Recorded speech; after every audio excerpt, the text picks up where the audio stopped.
Welcome back to On Air with Dr. Pete. I'm your host, Dr. Pete Economo, and thanks for tuning in. Today we have a very pointed topic of fear of flying. There's been, several in the United States kind of incidents. They've always been there, and I want to just walk us through from a psychological perspective. Fear of flying. This is one of the most common things. So thank you for tuning in to On Air with Dr. Pete, and look, I'm going to jump right in. So you're not alone if you have a fear of flying. About 40% of adults experience some anxiety, and about 3 to 5% have full-on aviophobia. So aviophobia is just a 5-cent word in the world of psychology that looks at or that describes the fear of flying. If it's a phobia, it means that somebody doesn't do the activity anymore. So, for example, if you have like a bridge phobia, then they may not walk over or drive over bridges. So, aviophobia is people who choose not to fly because of the fear. So, here's the thing: it's statistically safer than driving a car. Um, it's statistically safer than eating a plate of French fries. So then you're going to sit there and say, "What are you talking about, Doctor Pete?" So, French fries with leads to cholesterol, hypertension, and so there's the general population is more likely to die, from those issues than from flying on a plane. So there are solutions for it. So we're going to dive into some solutions, and that's it. So buckle up, if you will. So imagine you're sitting on an airplane. The engines roar and the plane begins to taxi down. Your heart races, your palm sweats, and there's a deep set of panic anxiety. And again, you're not alone in that feeling. I will, in the coming sort of episodes in life, kind of talk about my own journey around this, but it's something that is, really, as I said, 40%. So nearly 1 in 2, and the research shows anywhere from 1 in 2, 1 in 4. It's a lot of energy. And I'll say, recording this in 2025, the challenge is commercialism. Gas goes up and all this type of stuff, and so the experience has also become different. And so recognize that is okay. That's part of the challenge, and there's an expectation. So people kind of have an expectation going into anything of, I want to be comfortable, I want to be I don't want to feel anxious. um, Nobody has ever died from being anxious. So whatever the phobia is or the anxiety is, no one's ever died from it. So why is flying so terrifying? It usually is combined with other types of anxieties. Could be like fear of heights, or fear, claustrophobia, like fear of enclosed spaces. Certainly, there's always an issue with the lack of control. And then, the brain creates stories. So in a mindfulness world, we say that the brain is a movie producer. So if you've watched a movie that, like Alive, this is one of movies I really enjoyed, and back in my life when I was flying all the time, traveling. And Alive, has a team that, the plane goes down and they have to kind of survive in this cold Arctic air and weather. And so, the brain creates those stories. And so that's the amygdala. It processes fear. It often overreacts because it thinks things are dangerous. And so, again, statistically, being on a plane traveling somewhere is safer than driving. So to drive 16 hours, let's say, from New Jersey to Florida, you are more likely to have an accident than you are if you took a 2-hour flight.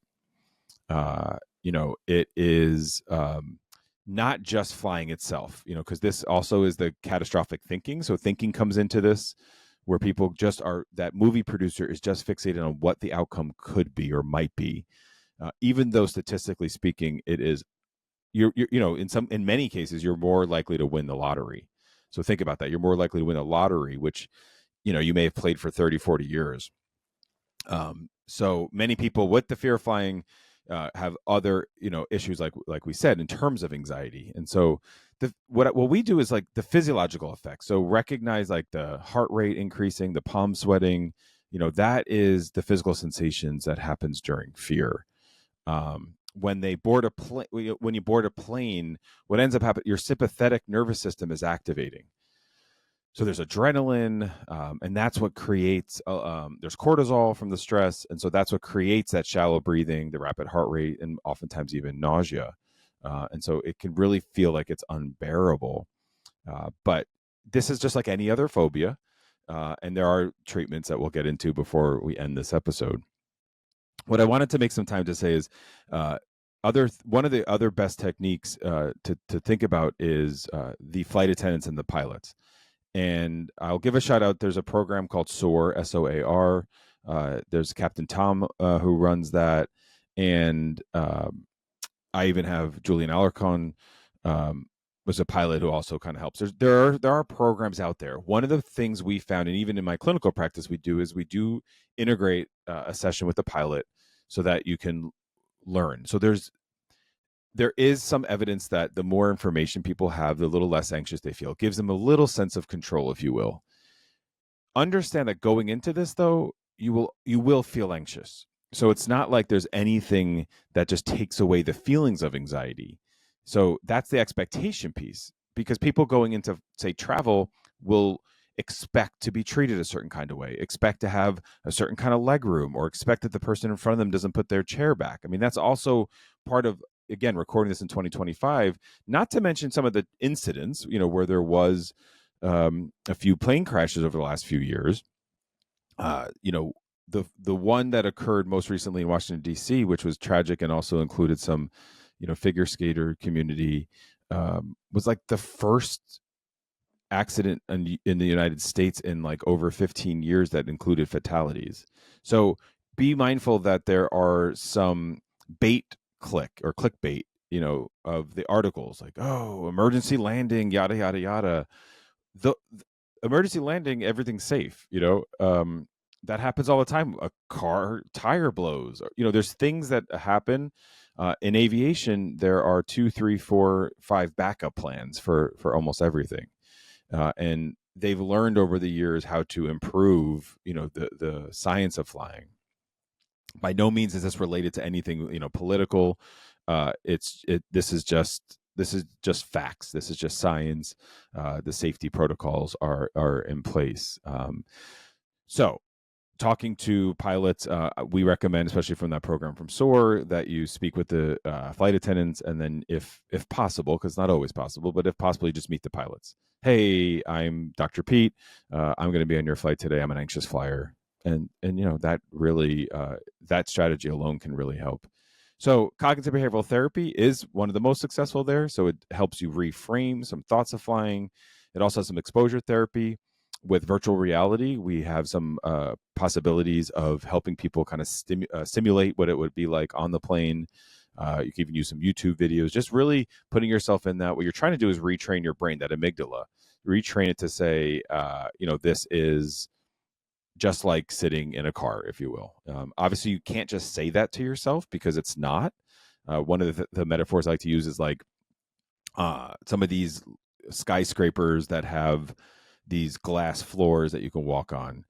I don't know. There will be listeners that don't care and they'll walk over it and do a dance on it. The majority of listeners, though, will know that they'll feel a certain kind of way, and it's obviously anxious. If you tell yourself, "Don't worry, it's safe," you will still feel anxious. So it's not like you can just say, "Oh, don't worry, I could win the lottery more than this plane crashing. I feel safe." You don't. So you want to just build a relationship with the anxiety. The anxiety itself will not kill you. There are also medications. So there are some anti-anxiety medications. You want to use that as an adjunct, to therapy or mindfulness-based exercises. Or like I just mentioned, that virtual reality. So cognitive behavioral therapy, you can use as an adjunct a little bit of anti-anxiety medications, virtual reality, some of the programs like SOAR. Be sure to talk to flight attendants or pilots. And, one of the things, and it's a privilege to fly. It's expensive to fly and to travel, but trying to do it as regular as possible. That sounds ridiculous, but obviously the longer you don't do something, the more that reinforces not doing it. And so, maybe once or twice a year if you can. That is one of the issues why it becomes more challenging to kind of manage it, because, especially from the control aspect of it, because you really don't have any control. So, well, thanks for tuning in. Hope this was helpful. Even if not, maybe some tools here just to understand that you're not alone. Fear of flying is common. It does not have to control your life. There's therapy, there's mindfulness, there's technological advancements, just communication. Overcoming this is possible, or managing it, I'd like to say. So, if you know anyone that struggles with it, there are programs for them. And you want to live a value-based life. And so maybe you just consider what it would feel like to kind of push through. So, as always, thanks for tuning in. If you love the episode, please head to our social channels. Everything's at officialdrpete.com. You can like, follow, and share everything there. And until I see you next week, spread a little kindness and stay well.